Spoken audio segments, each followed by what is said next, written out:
おはようございます。徳田さん、寒そうですね。まだ寒くないですよ。これから出かけるからまた。今日寒いですよね。今日は寒いですね、結構ね。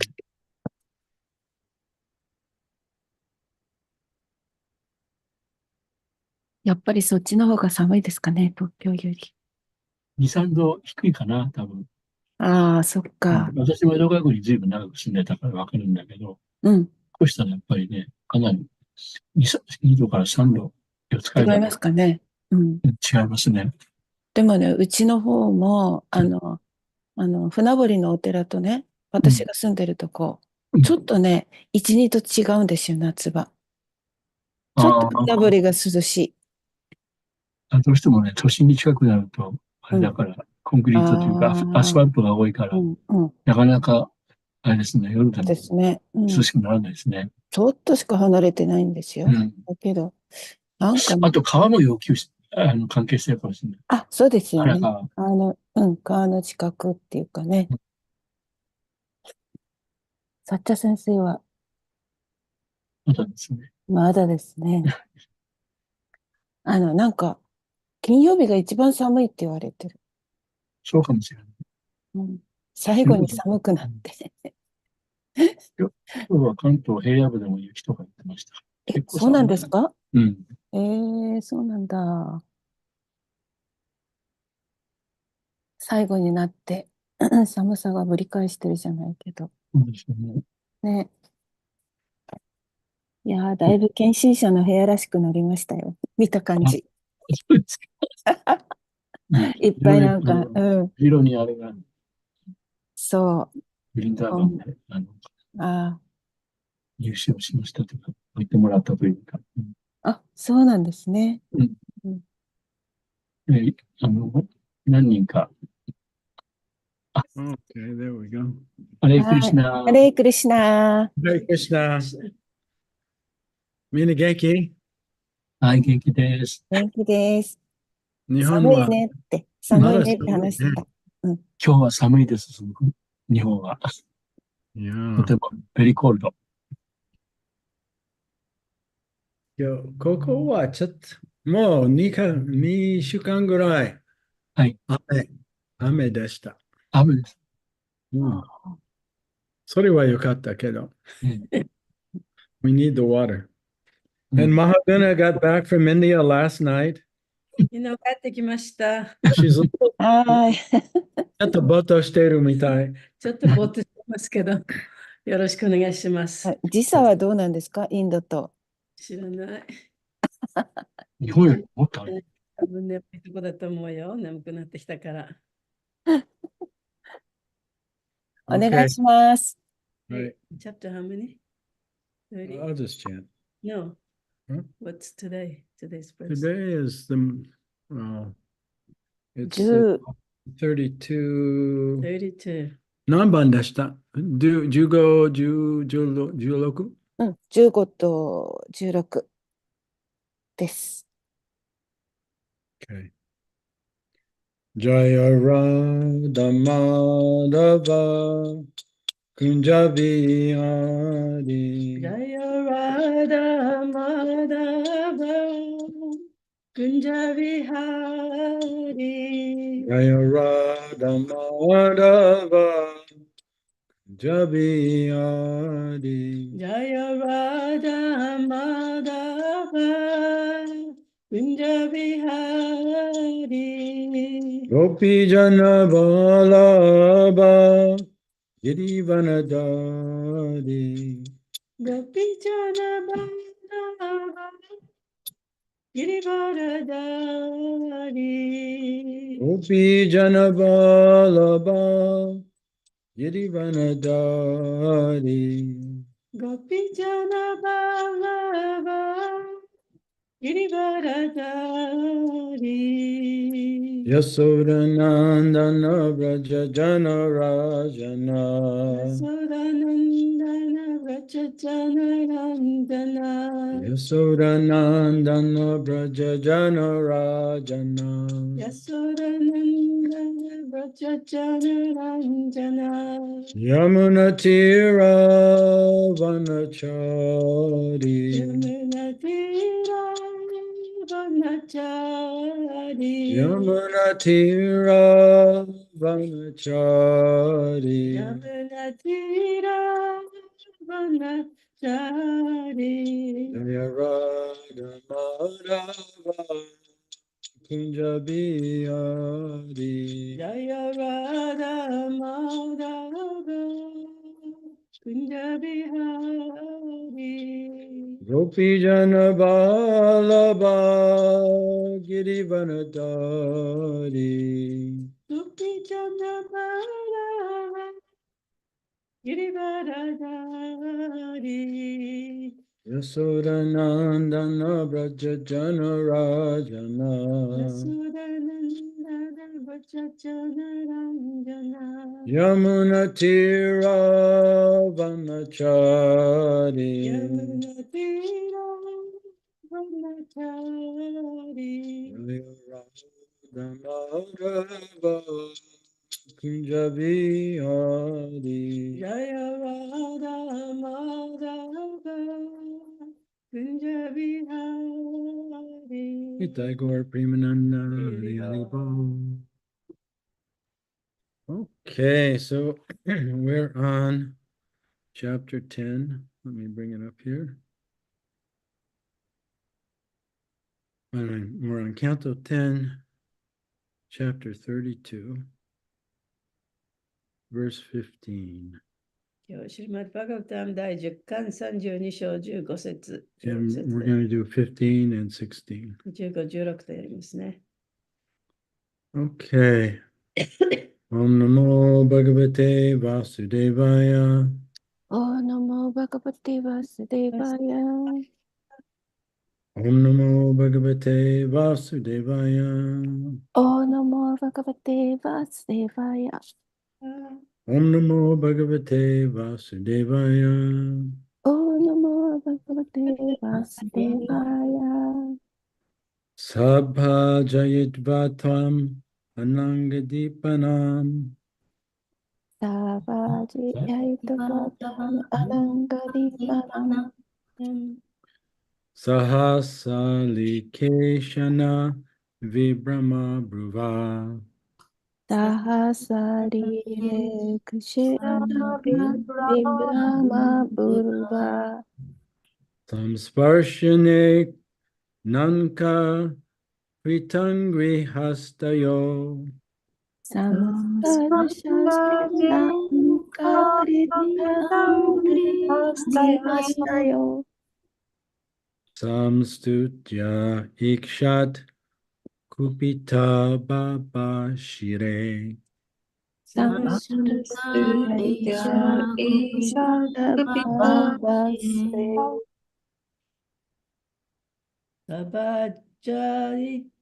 Sabajaitva tam anangadipanam Sabhajayitva Anangadipanam. Sahashalilekshana Vibrahma Brutva Sahasrilekshana Vibrahma Purva. Samsparsha Nenanka ちょっと待って。Samsparsha Nenanka Kritangri Hastyayo Samstutya Isat Kupita Baba Shire Samstutya Isa Kupita Bhavasire Sabhajayitvatam Anangadipanam. Sabhajayitvatam Anangadipanam Sahasarire Kushana Vibrahma Purva. タハサリレクシャケクナシビャナラマビブブラマラ。ブルバタムスパルシャネなんかクリタングリハスタヨ。ササムスパバシャルシャネナネンナカカクリタングアングリリハハスタタヨヨ。サムストゥティアイシャトクピタババシレ。ナムストゥテルャタイイサクピビタタバシバレ。シレサバジャイティバタムアナンガディパナム。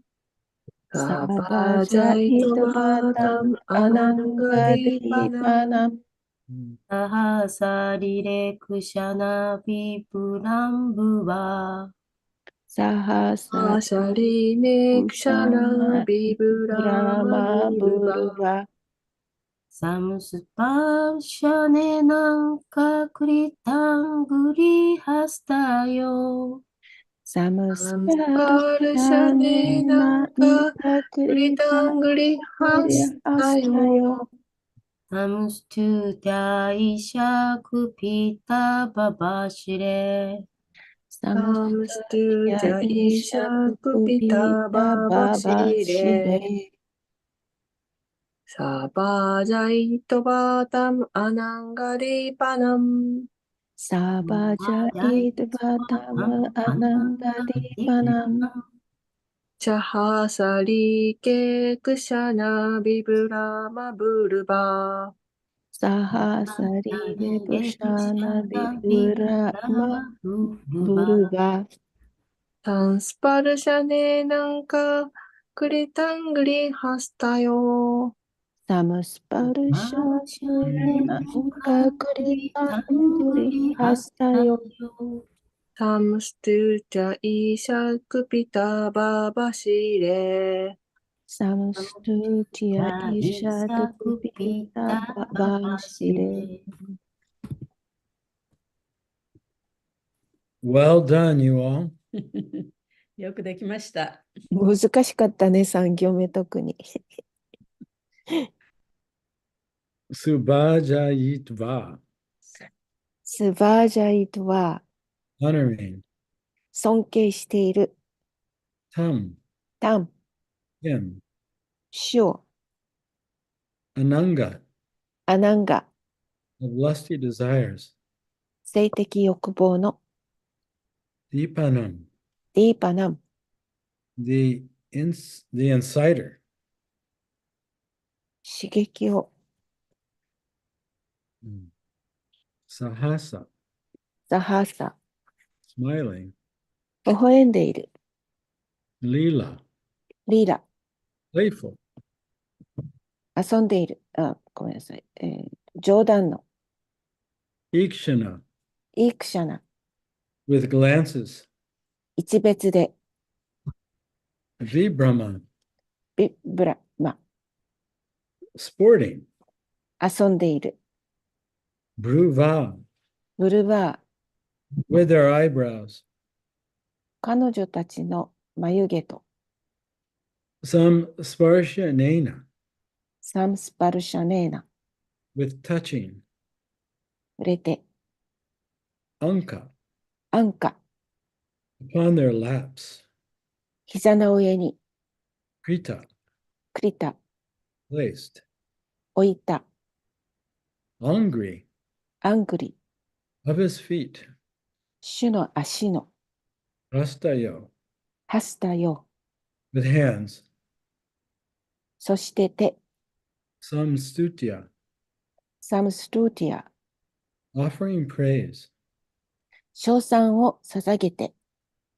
yishat, イーシャート、 somewhat, 幾分。 kupita, クピタ、 angry, 怒って。 babashire, ババーシレイ、 they spoke. 彼女たちは話した。 Translation. Sri Krishna had awakened romantic desires within the gopis, and they honored him by glancing at him with playful smiles and gesturing amorously with their eyebrows, and massaging his hands and feet as they held them in their laps. Even while worshiping him, however, they felt somewhat angry, and thus they addressed him as follows. 翻訳です。シュリー・クリシュナはゴーピーたちの中にロマンティックな欲望を目覚めさせられ、それから彼女たちは冗談っぽく微笑んで主を一別し、眉を色っぽく動かし、膝に主の手足を置いて、主の御手と御足をマッサージすることによって、主を礼拝した。しかしながら、主を礼拝している間でさえ、彼女たちは幾分怒りを感じ、こうして彼女たちは次のように主に話しかけたのだった。はい。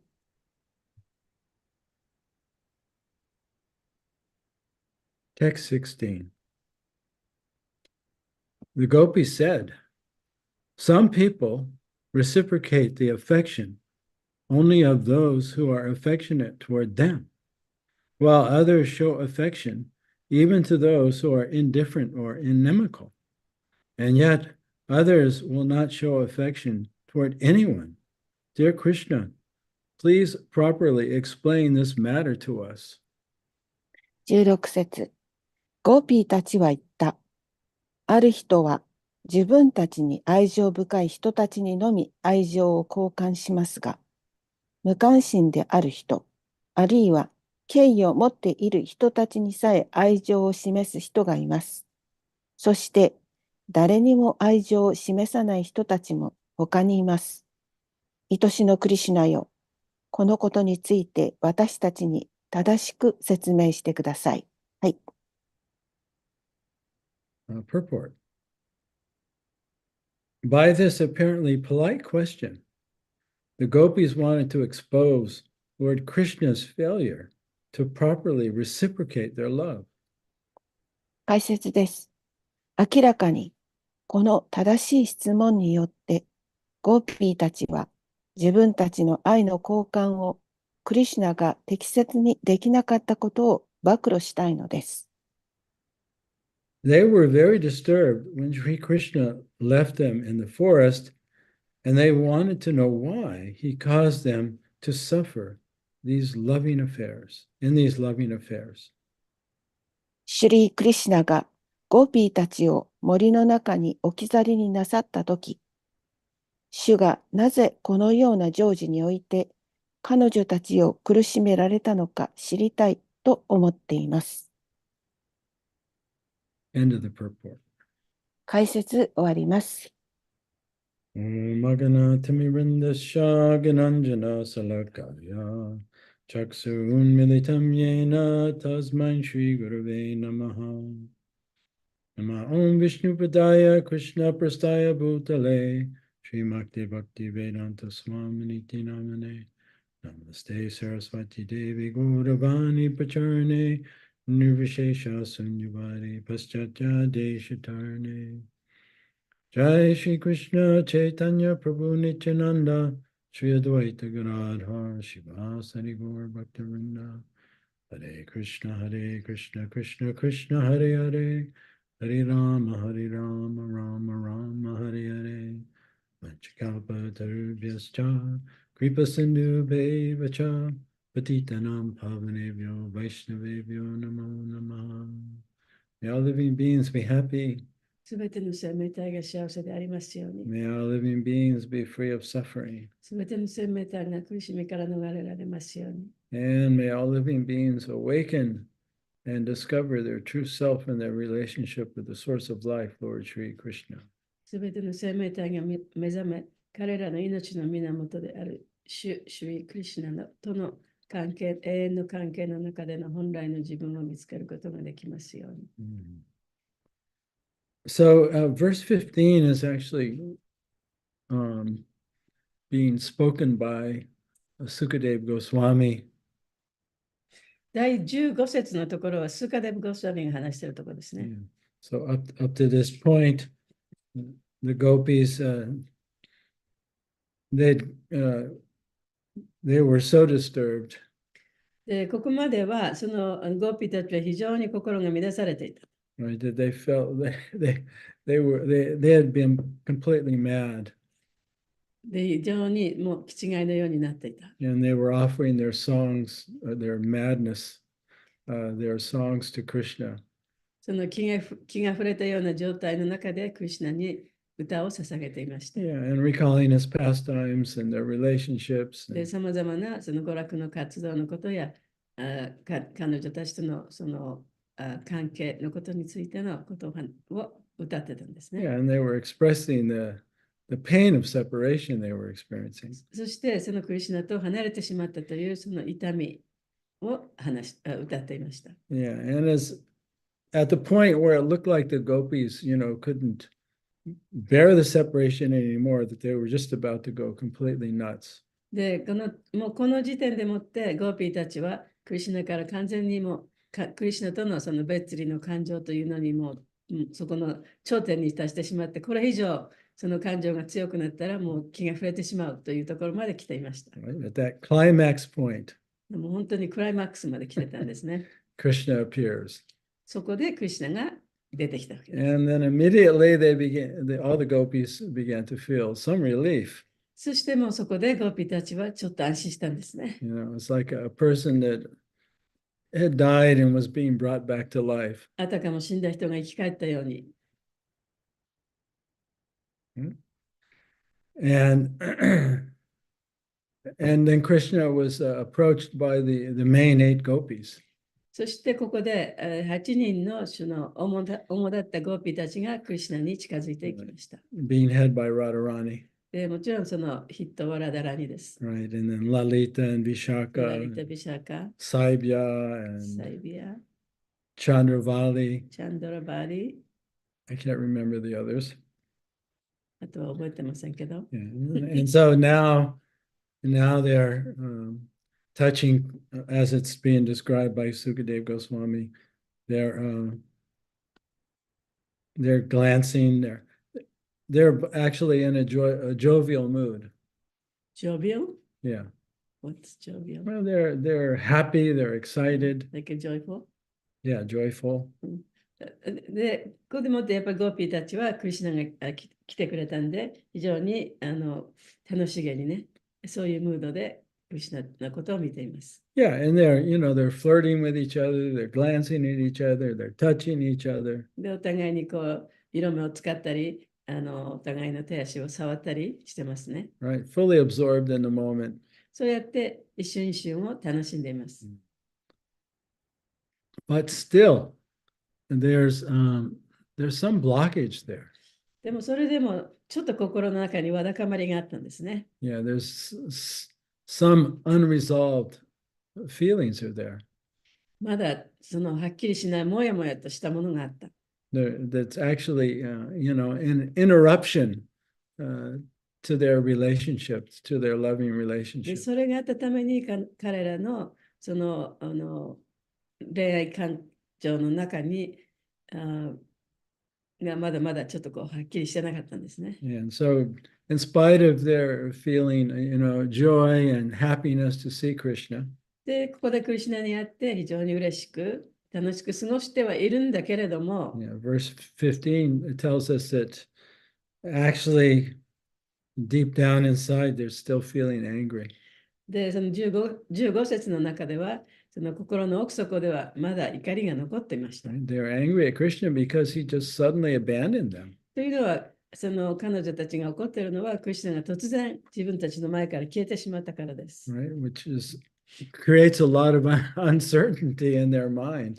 で、だから彼女たちのマインドの中で一体どうしたんだろうと、不確かなことしか考えられない、Right. 頭の中でね。Maybe Krishna is going to disappear again. またクリシュナがいなくなるかもしれない。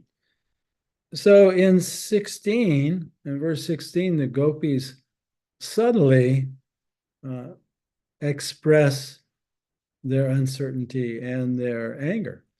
そしてこの不安な気持ちと怒りをそのクリシュナにぶつけるわけです、ゴーピーたちは。Yeah, and they don't come out directly and say, Krishna, we're angry at you for abandoning us. もちろんね、その直接私たちの前から突然消えてなくなって、私たち怒ってますというような直接的な言い方はしませんでしたけれども、They express their anger or their doubt or their uncertainty by asking him this question. で、そのクリシュナにこの質問をしてね、その自分たちのその怒りの感情やその不安定な気持ちというものをクリスチャンにしてほしかった。Yeah, and they ask him questions about 3 different types of people who, can express love or can't express love.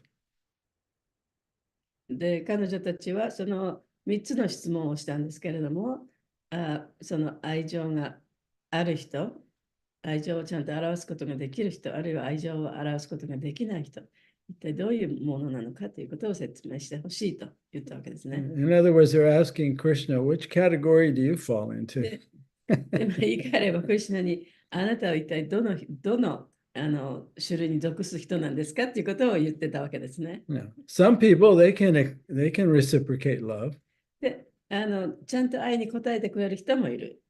but only with those who are first loving towards them. で、ちゃんと答えてくれるけれども、それはその人のことを愛しているということが分かったから、その愛に対して答えてくれる人がいる。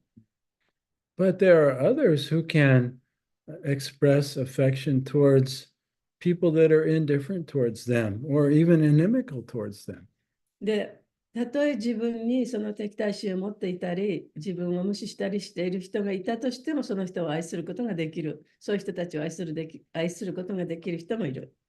Yeah, so basically they're asking Krishna, are you just into conditional love or are you an unconditional lover? だから基本的にゴーピーたちがクリスチャンに聞いたのは、あなたは無条件に愛することができる人なんですか、あるいは条件付けて愛する人なんですかって聞いてるんですね。Or are you like a yogi who lives alone and doesn't show affection for anyone? あるいはそのヨギのような人で、もう一人で住んで誰にもその愛情を示さない人、そういう人なんですかと。So in this way, they're expressing their anger and their doubt towards Krishna. で、こうやってクリシュナへの疑惑と、その不安定な気持ちと怒りの気持ちっていうのをこういう形で表しているわけですね。So, this is actually, we see that the gopis are actually quite mature lovers. だからこれを見てみても、ゴーピーたちっていうのは非常にね、成熟した恋人だったっていうことがわかります。Yeah, so it's whenever there is a blockage in a loving relationship, という愛の関係の中にわだかまりが生じたときに、or somebody has hurt feelings, あるいはその人に傷つけられたと感じたときに、right? When our feelings are hurt, we can't really open our heart. で普段はね、私たちの心が傷つけられると、その心が閉じてしまいますね。Because we are afraid of being hurt again. っていうのはまた痛みを感じられ、また傷つけられるんじゃないかと思ってしまうから。Or as long as we're feeling hurt, we can't open our heart. で、その傷つけられてるっていうふうに思ってると、心をずっと閉じたままになってしまいます。Yeah. So in that case, the closed heart is, an obstruction to the flow of love in that relationship. で、そういうふうに閉じた心というのは、愛の関係においては非常に大きな障害となります。So it's not something that can just be ignored or set aside. だからそれをね、無視したり、またどっかになかったかのようにすることはできません。That's why I said the gopis are expert lovers because they understand this principle of love and the importance of having an open heart. で、ゴピーたちがその愛の関係において非常に成熟しているという私が言ったのは、そうやってゴピーたちが自分の心をちゃんと見ることができて、それを言い表すことができるからです。Yeah. And of course, this is a mistake we often make in human relationships. で、私たちもその人間関係の中で、こういった間違いをね、犯すことが多々あります。We tend to suppress our feelings instead of expressing them and kind of pushing the reset button on the relationship. で、私たちはその自分の感情をね、抑圧して、その人間関係の中でね、自分の感情を抑圧して、またそのリセットのボタンを押すことを、押すことをしなく、you don't push the buttons? Or you do We push the should reset the そう relationship, そうやって but we tend not to do リ that. セットのボタンを押してね、またいい関係を本当は持たなきゃいけないのに、そういうことをしない傾向にあるのが私たち人間の普通の人間関係の中で起こることですね。Yeah, and eventually those episodes of misunderstanding and hurt feelings, they add up. で、そういうふうに誤解したり、心が痛めつけられたりしたことが、だんだんともっともっとこう積み重なっていってしまいます。Right. And when our heart's been closed long enough, そして自分の心が長い間こう閉じていると、then we start avoiding that other 今 person 度はもう、じゃあその人とはもう話したくない、付き合いたくないということになります。or those other people, あるいはその他の人とかね。because now our heart is firmly closed. というのは、その自分の心がもうしっかり閉じてしまってるから。And of course, and when our heart is closed, it's very painful. で、ハートが閉じてるっていうことは非常にその苦痛なことですよね。苦しいことですね。So the gopis, they understood this. で、ゴピたちはそれを分かってました。And so they want to clear the air or clear up the relationship or reset the relationship before they continue on. ですから彼女たちはこれ以上続く前にもうリセットのボタンを押してこれからちゃんとしたねまた関係を作っていこうとで心をオープンしようというためにこの質問をしたんですね。Right. So when a fire starts, you want to put it out right で away. そこで火がちょっとでもこう出てきたらすぐそれを消さなきゃいけないということです。Or in the case of a relationship, we don't want to just suppress how we feel. 人間関係の中ではね、自分がどういうふうに感じているかということを抑圧してしまってはいけない。No, we have to express how we feel. でもちろん自分がどういうふうに感じているかということを言わなければいけませんけれども、And we have to be seen and heard. で、またちゃんと相手の人にもちゃんと見てほしい、あるいは聞いてほしい。あるいはそれは両者に言えることですけ Yeah. どね。 We need the other person to know how we feel. で、相手の人に自分がどんなことを感じているのかということを知ってほしい。知って Then, もらう必要がある。yeah. So in other words, we have to release the poison. ということは、結局自分の中にあるその毒々しいものをね、やっぱりリリースしなきゃいけない。手放さなきゃいけない。And then we have to forgive.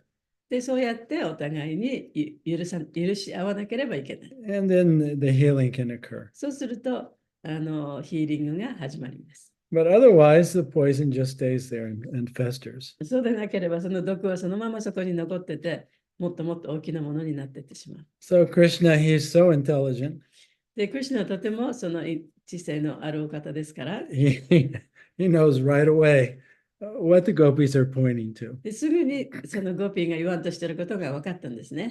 So I can't wait to read what Krishna has to say about how he answers their question. で、クリシュナがこのゴピーたちの質問に対して答えるんですけれども、どういう答えをするか待ち遠しいです。So let's just read the verse again and look at the three types of lovers or that the gopis point out. じゃあ、この解説のところをね、もう一回読んでみましょうかね。The gopis said, some people 解 reciprocate. 説じゃないね。翻訳のところね。The gopis said, some people reciprocate affection only of those who are affectionate towards them. で、ゴピーは言いました。で、自分たちに愛を持っている人、そういう人に対してのみ自分の愛を見せる人がいると。Yeah, so that's an example of conditional love, right? で、これは条件付けられた愛ですよね。Right? You make me happy, I'll make you happy. あなたは私を幸せにしてくれるから私もあなたを幸せにします。You do what I want, I'll do what you want. 私がやってほしいことをあなたはやってくれるから私もあなたがやってほしいことをやります。Otherwise, the relationship won't work. そうでなければ関係はありませんよと。Then we have, while others show affection, even to those who are indifferent or inimical. で、その自分のことを無視したり、自分のことを敵だと思っているような人にさえも愛を見せてあげる人がいる。Yeah, so there's these advanced souls that are able to love everyone equally, unconditionally, even their enemies. これは敵でさえもね、すべての人を平等に同じように愛することができる人というその発達した魂の人々のことを指しています。Yeah, so they love without expecting anything in return. でそういう人っていうのは何の見返りも求めずに人を愛することができる人です。Yeah, so the gopis are saying to Krishna, which one are you? だからゴーピーたちはね、あなたはどっち側ですかと聞いてるんですね。And yet there are others will not show affection toward anyone. 誰に対しても愛を見せない人もいる。Right? Yeah. So you have those who just, they want to avoid any kind of loving relationship with anyone. で誰ともその愛情関係を持たない、そういう人もいます。Yeah. And they may have various reasons. でその理由はね、いくつかあると思いますけれども、But basically their hearts are closed. それは基本的にはハートがもう閉じてしまっている人です。Right? They've been so traumatized 非常にトラウマを受けてて、that their hearts are just shut. もうハートがずっと閉じちゃってる人ですね。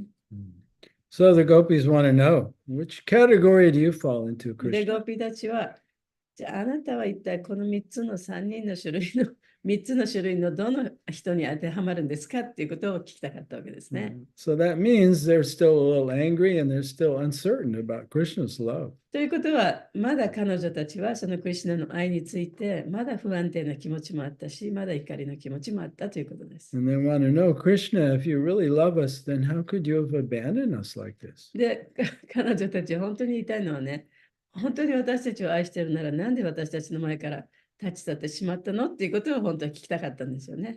So we have to clear this up, Krishna, otherwise, we can't fully open our hearts. で、ここでクリシュナこのことをはっきりさせなければ、もう私たちの心を閉じたままで心がをオープンさせることはできませんよということをクリシュナに言ってるんですね。All right, anyone have any thoughts on this before we end our discussion today? 今日のお話が終わる前に、皆さん考えたこととか感じしたこととかありますか？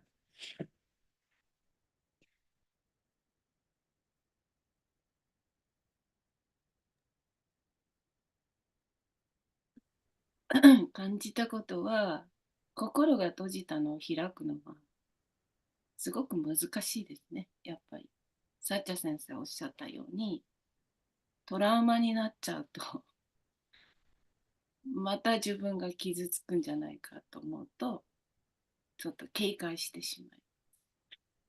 それは本当に難しいです。どうぞ、英語でどうぞ。When our heart is closed, to open our heart is really difficult. Because as you explained, that to be hurt again, that memory is unconsciously put in our mind.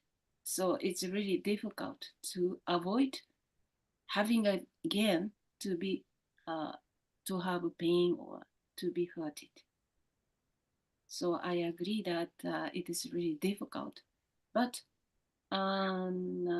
we have to open our heart.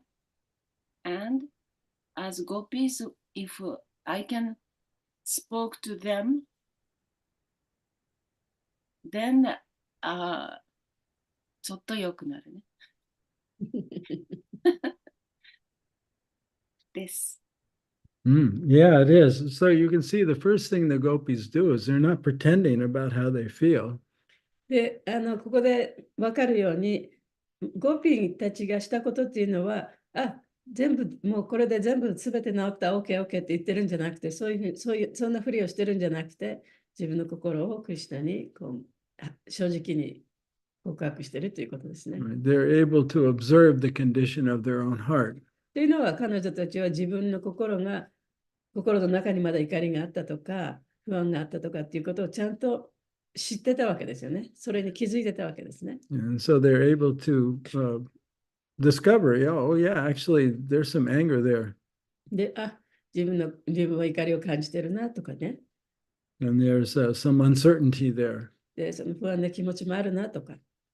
So they're so that would indicate to us we have to be at least if we want to open our hearts, we have to be able to at least be able to honestly observe the condition of our heart first. で、それと同じように私たちにも言えることは、そういう気持ちが自分の心の中にあるということにやっぱり自分で気づかなければいけない。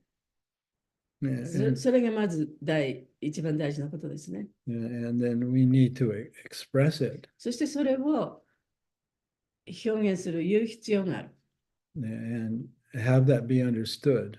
そして相手にちゃんと分かってもらわなきゃいけない。So that's not easy. That takes a lot of courage. それは簡単なことではないですし、その非常に勇気のいることでもあります。And most of us don't learn how to do that as それは children. やっぱり子供の時にね、大体私たちの子供の時からどういうふうにしたらその自分の気持ちをね、うまく表現できるかということはあんまり学んできませんでした。Because most of our deep traumas occur before we even have language. で、本当に深いそのトラウマっていうのはね、自分が言葉でもって話せる以前から起こってたことですから。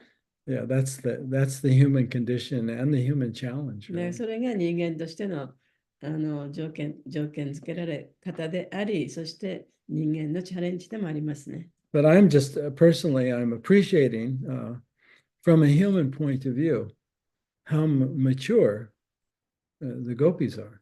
でも人間としての目から見てね、ゴーピーたちがこういうふうに非常に成熟したやり方でもってクリシュナと付き合ってるっていうのはとてもね、素晴らしいと思いました。And even with God, they're able to admit and share their feelings. で神に対してさえもね、自分の感情を認めて、そしてそれをシェアすることができる、そういう人たちがゴーピーですよね。So I think that's something we can also do or learn to do. で、それはやっぱり私たちが学ぶべきことであり、どういうふうにやるかということを学んでいかなきゃいけないことでもあります。はい、難しいけど、覚えておきます。ありがとうございます。I have one 感想ね。はいゴーピーたちがね、でもここでもってゴーピーたちは、私はあなたのことがとても憎い。なんで私たちを、ここから私たちのことをほっといてね、あっちに行っちゃったのよとか、そう直接的な言い方はしてない。非常にその、なんていうの、頭のいい言い方でね、クリシュナにその自分たちの感情を表してる。それがすごいなと思いました。英語でWell, the Gopi were feeling all this anger and then insecurity in themselves, but they didn't say that to Krishna directly. He said, I'm angry and, why did you leave me, But instead, they were very expert to put their feelings towards Krishna to actually get the answer from Krishna that they made these questions. So that's something we can learn as well. Yeah, actually, what you're expressing is a principal point in nonviolent communication. で、今、私が言ったことは、その非暴力的コミュニケーションのその原則にのっとってますね。Yeah, it's very important for us to be able to express to our significant relationships, people in our relationship, how we're feeling without blaming the person for how we feel. で、そういうふうに自分の気持ちを表すときに、言い表すときに、その相手の how what? Where it's important for us to be able to express how we feel without blaming the other person for how we feel. 相手の人のせいにしないで自分の気持ちを表すということがとても大切です。And so they're not actually blaming Krishna. They're telling him, indirectly how they're feeling. で、だから、ゴーピーたちは、その、クリシュナ、あなたはなんで私たちから去ったのっていう、クリシュナのせいにしてないですね。私はこういうふうに感じてるんですよっていうことをクリシュナに伝えてるだけです。And basically what they're saying is we're uncertain about our relationship. だから、基本的に彼女たちが言いたいことは、私たちの関係っていうのはね、こんなにあやふやなもんなんですかっていうようなね、そういうことをクリシュナに伝えたかったわけですね。あ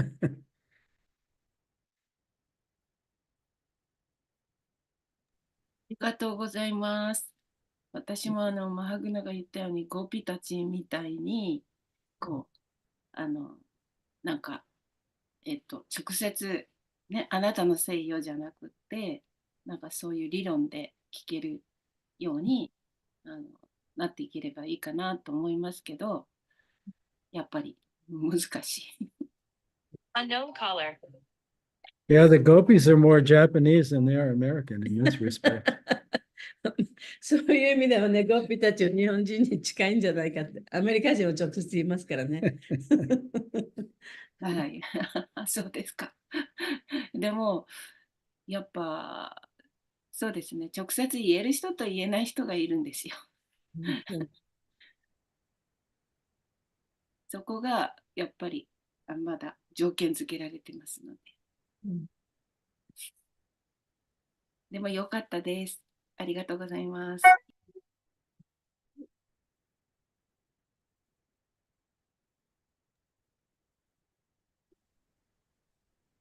ハレクリシュナ、Hare Krishna, Yamuna. おはようございます。質問です。まず、他者を愛する前に自分を愛せないといけないというような考え方がありますけど、今日の話と関連して、それはどういうしてでしょうか。So people say that before you love somebody, you have to love yourself. And then regarding in this context, how can you relate to that principle?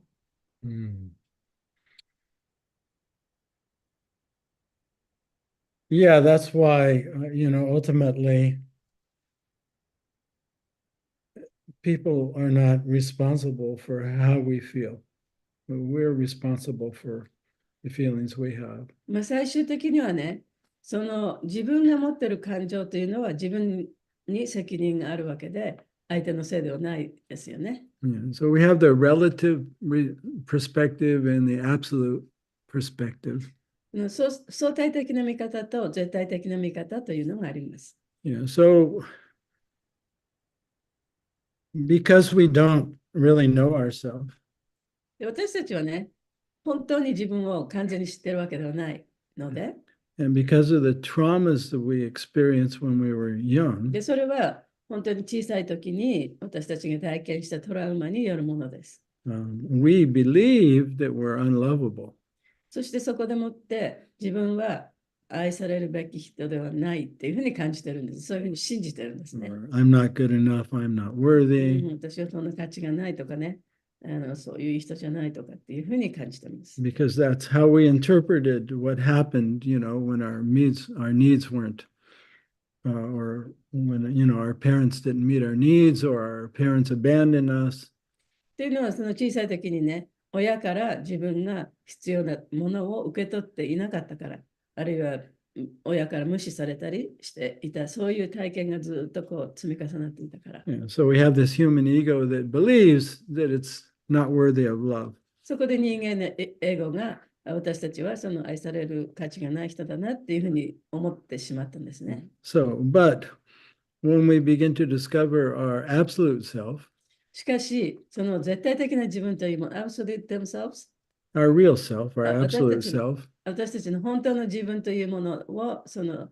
悟り始めると、we see that that's completely lovable. それはもう完全にね、愛されるべき、愛して愛に値する人だった。 It's love itself もう愛そのものだった。 because we're part of God.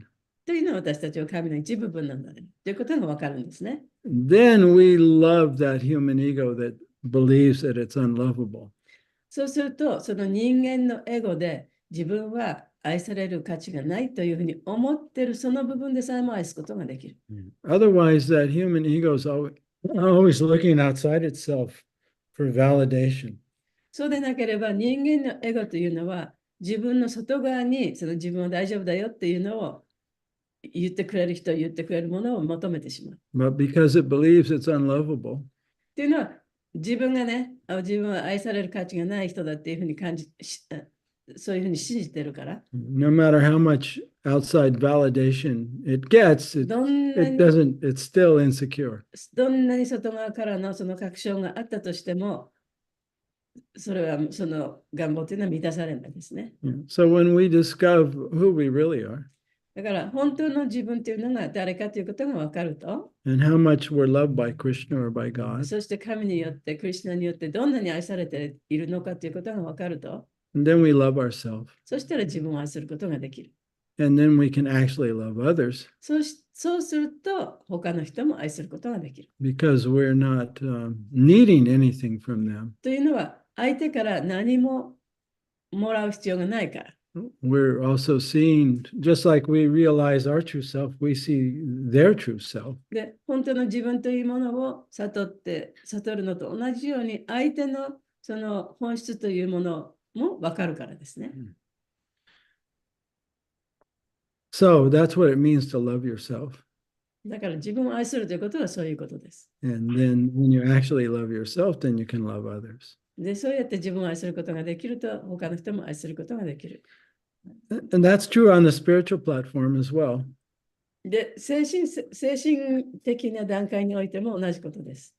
But the gopis, in Krishna, they're experiencing this lila しかし、ゴーピーたちとクリシュナっていうのはこのリラを、ね、演じてるわけですよね。 where it appears that their love and their need for love is relative or conditional.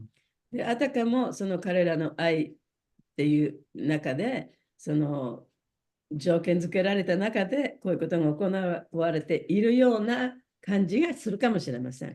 So they're experiencing the illusion of separation, でそこでもってその別離の幻想というものを体験しているかのように思われますけれども、 which increases their appreciation of their union with Krishna. でそうすること、それを体験することによって、クリシュナとのその再会がますます素晴らしいものになってくる。I don't know if that was helpful. どうでしょうか。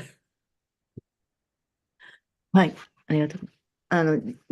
今の説明で、私の理解では、自分を愛するっていうことは、自分の立場を知る、自分を知るっていうことなのかなっていうふうに思って、そうしたときに初めてクリシュナの使える立場っていうのを、自分を愛する、自分を受け入れるっていうのが分かったときに、他者に対して開かれていくのかなと思いました。ありがとうございます。So when you really know your true nature, and then you can love yourself and you can love others, and then towards Krishna as well. Yeah, well, when you know that Krishna loves you unconditionally で、クリシュナがね、私たちを本当に無条件に愛してくれるということが分かったら、 and loves you as you are unconditionally, ここのありのままの自分をね、そのまま無条件に受け入れてくれると、愛してくれてると。 then that heals you of the trauma that you experienced that you weren't worthy of で、 love. それを本当に知って悟ることによって、その今まで自分が体験してきたトラウマが癒されていくんですね。 Right? That's where that illusory, that untrue belief, was created. それはその本当に真実でないね、そのトラウマがずっと来てたわけですけれども、それがだんだん癒されていくということで You す。see, as long as that belief is there that I'm unlovable, then that will, which is not the truth.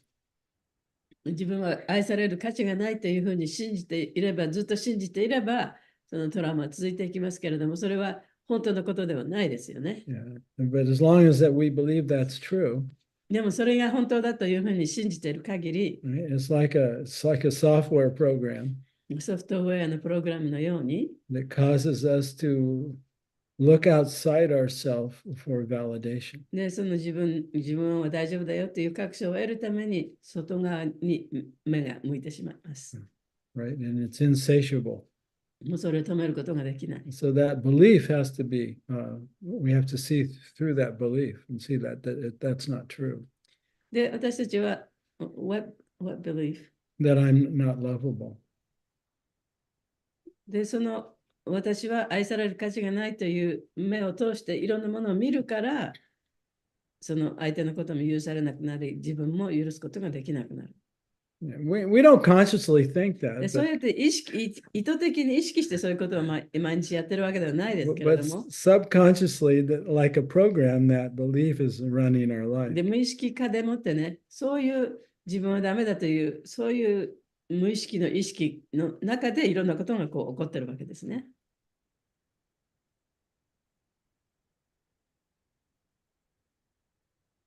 ありがとうございます。すみません。山田さんの質問の中でね、自分を愛する。その自分を愛するっていうことは非常に難しいなと思うんですよ。本当にこう自分が分かって。で、わがままみたいに自分を愛するっていうか、それがこうわがままみたいに聞こえるときと、本当の自分を愛するっていうか、まあ、その辺のところが、ちょっとこう、混同してしまって、難しいというか、その自分を愛することができなければ、他の人を愛することができない。それは自分を愛するように他人を愛しなさいと。そういう意味でいいのかな。So when you say like love yourself, it sounds kind of selfish. Yeah. And so to love yourself, it means to love other people means like you love yourself, you love others. Yeah, I mean, that's the way we're trained, and that's the belief we have in our society, that if you say to love yourself, that's considered to be selfish or egotistical. 自分を愛するっていうのは、この今のね、その世界の中では自分を愛しなさいなんて言うと、やっぱりわがままで自己中な感じがしますよね。But it really means to love your life. でもそれは自分のね、命を愛するということで、And to love that part of you that's actually real. そしてその本物の部分の自分を愛しなさいということですね。And that's really the cure for our suffering. そして自分の苦しみを癒すのはそれしかない。Or, you can say love yourself means self-realization. だから自分を愛すということはね、自分を悟るということでもありますね。Right? And when you realize yourself, then you realize the truth of others. そして自分を悟ることができれば、他の人の真実も悟ることができるということ。So when you realize you're a pure part of God, you love that. 自分が神様の純粋な一部分だよっていうふうに、それが分かれば、それを愛すことはできますよね。And you love that part in everybody else. そして他の人のその部分もまた愛すことができるはずです。But we're trained, from a young age, to not be so-called selfish. でも小さい時からね、わがままになってはいけないよ、自己中になってはいけないよというふうに教わってきました。Yeah, maybe even more so in Japan than 日本ではもっともっとそういうふうに教わってきたかもしれないね。日本の社会ではね。But it's here too, in America. まあ、アメリカもそうですけど、自分のことばっかり考えてはいけませんよ。人の迷惑を考えなさい。Yeah, so instead of love, you could just say appreciate your life. だから、じゃあ自分を愛すっていう代わりに、じゃあ自分の命に感謝する。自分の命を評価する。っていうふうに言ってもいいですね。And appreciate the source of your life. そして自分の命の源に感謝する。ちょっといいですか？どうぞ。自分を愛するっていうところからスタートすると、自分を愛する努力をしてしまうと思うんですよ。それって人を愛する、なんだろう、努力じゃなくて気づくことだと思うんですが、どうなんでしょうかね。で、自分を愛する前に、愛するっていう努力をしちゃダメだと思うんですよ。まず、自分がいかに自分を愛してないのかっていうことにまず気づく。で、自分が何を恐れてるんだろうかっていうことに気づくっていうところ、やっぱ気づくっていうところだと思うんですね。じゃないと、自分を愛する努力をしてしまうし、で、相変わらず自分を愛せないので、クリシュナに愛されるために頑張って、一生懸命、献身奉仕をしたり、愛されるために自分は愛される価値がないって本当は思ってるんだ。だから頑張って愛されるために、クリシュナに愛されるために頑張らなきゃってなっちゃうと思うんですよね。So when you talk about the, loving yourself, oftentimes it's like you have to endeavor to be loved. Rather than endeavoring for love, you should just notice that you should just realize that you're already lovable, right? So it's not like something you have to do to be to love yourself. And then in Krishna consciousness as well, you do lots of things, lots of devotional service, so Krishna can love you. It's not like that.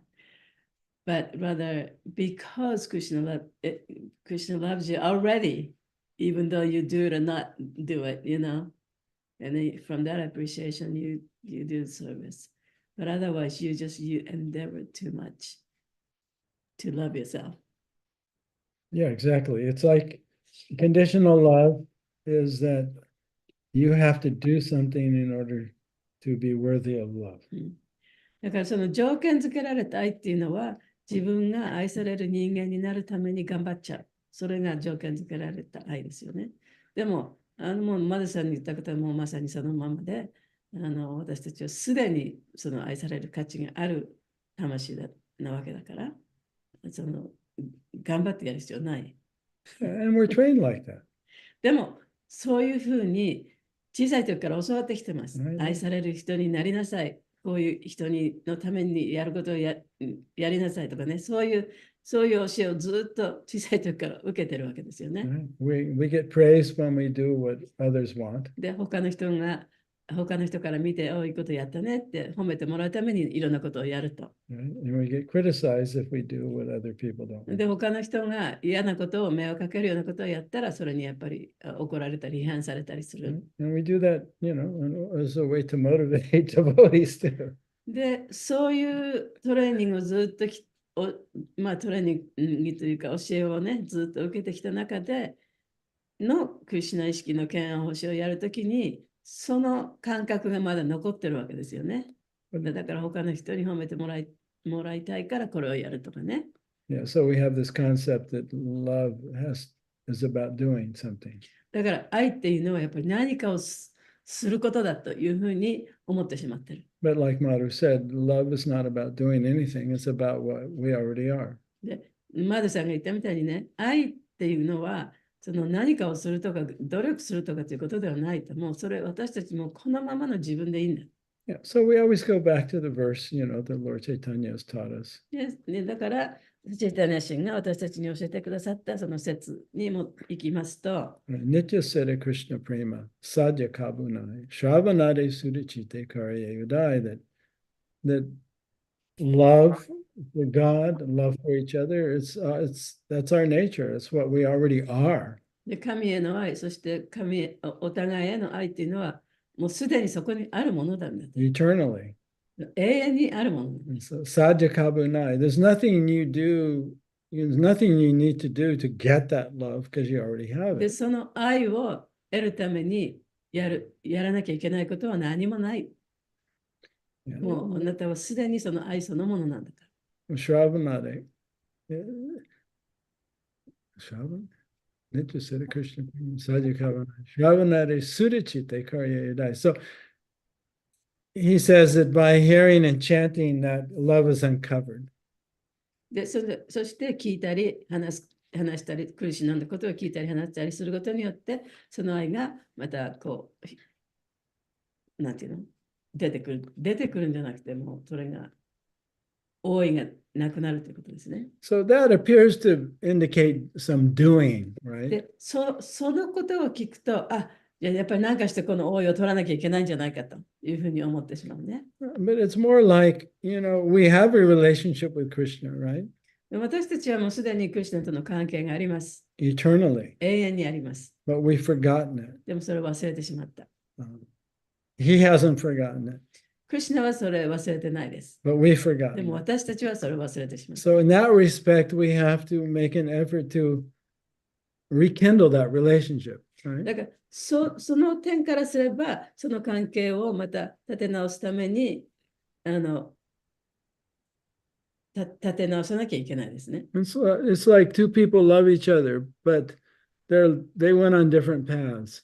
で例えばね、その2人がいて、お互いに愛してたんだけど、違う道を行くようになったと。And you remember that you're thinking about your friend and what he or she is doing.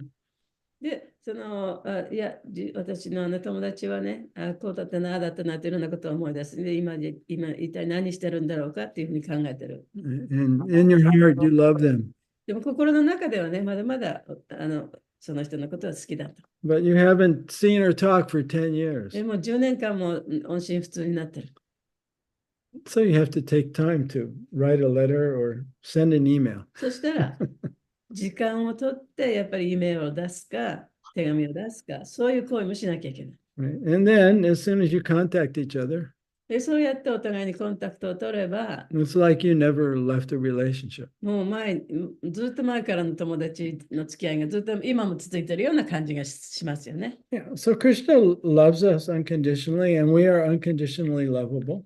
で、クリシュナは私たちは無条件に愛しているからこそ、私たちは無条件にその愛される価値がある人でもあるんですね。And it's there. We don't have to do anything.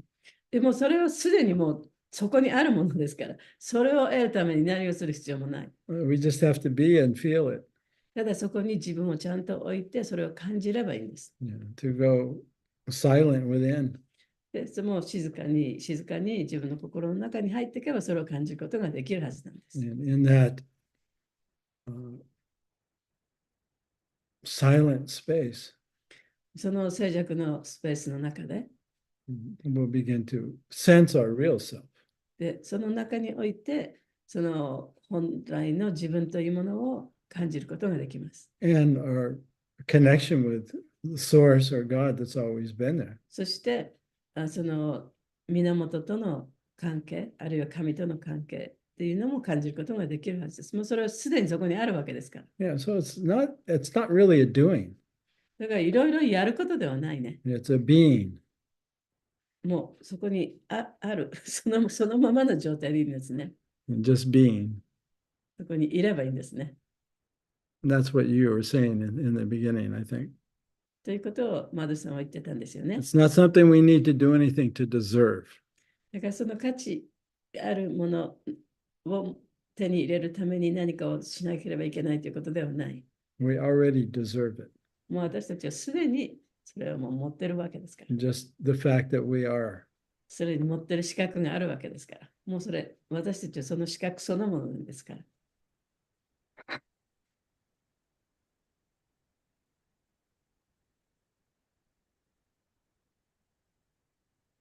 ありがとうございます。Thank you, Mata, for bringing up that point. ありがとうございます。でも、チャンティングをすることによってさっき言ってた、内省的なチャンティングすると、内側にあるそのスペースに気づけるんですよね。そういう意味で何かチャンティングをするすると気づけるっていうのはあるなって思いました。Any act of devotion, you know. やっぱりその献身な気持ちを持ってする行動、行為はどれでもそうですね。That intention to connect with Krishna.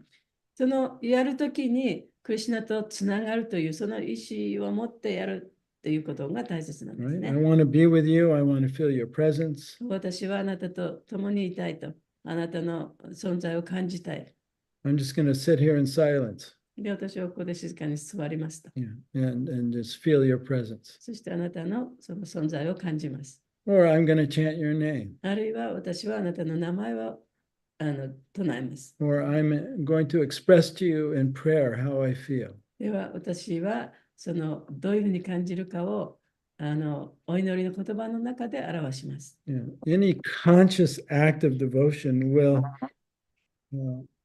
awaken that relationship. そうだから意図的なその行為というのはどんな行為であってもね、そのクリシュナとの関係を持とうというその意図的な行為、それはどんなことでもその関係をまた戻すことができる、クリシュナを感じることができるはずです。So it's not a ritual or a formula. だからね、それが儀式的にやることだったり、これをやればこうなりますというそういうフォーミュラでもないね。It's the yearning of the heart. それは心からのもう強い願望ですね。Right? That's what Krishna reciprocates with. それにクリシュナは答えてくださるわけです。だからこのね、チャンティングただただしたからといって答えてくださるわけではない。チャンティングをこの心からやるからこそ、方に向いてやるからこそ、クリシュナにそれを答えてくれる。儀式もそうですね。この間ね、ちょうど今日初めてかな、大阪の津田美穂さんが、クラスにジョイントしてくれてますけど、彼女が、バンワットギーターのプレゼンしてくれたときに、クリシュナにたどり着く道の中のプラブパーダの言葉で、もう魂はすでに、もう魂そのものがクリシュナ意識だっていう言葉があって、それがすごく改めて、新鮮に気づいた言葉だったんですね、最近。それを思い出しました。誰が津田美穂さんが何したギータのプレゼンで、クリシュナにたどり着く道っていう小さいスモールブックがあるんですけど、その中で書いているプラブパーダの言葉を引用してくれて、それが、もう魂はもうそもそもクリシュナ意識だっていう言葉。それに気づけばいいだけでっていう話ですよね。So there was I guess, devotee Tsuda Miho-san, or devotee wannabe, Tsuda Miho-san in Osaka. And then she was doing the presentation of Krishna ni tadoritsuku michi, the path towards Krishna.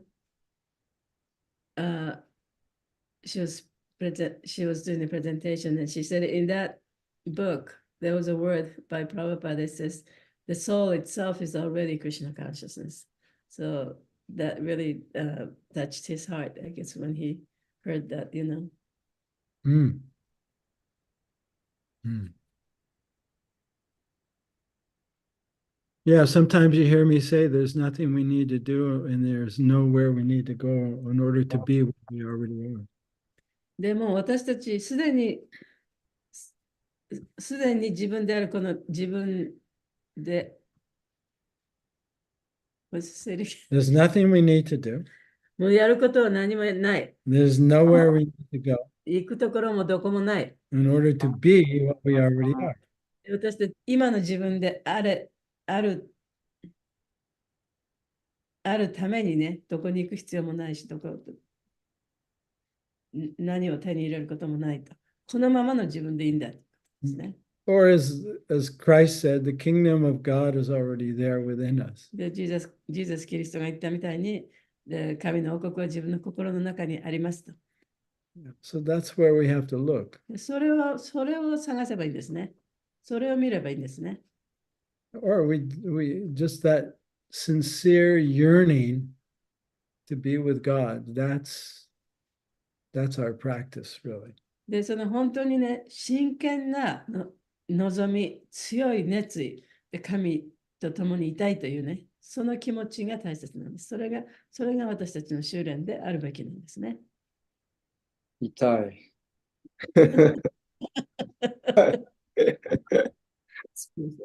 鬼痛い。痛いです。痛い。すごく感じます。ありがとうございます。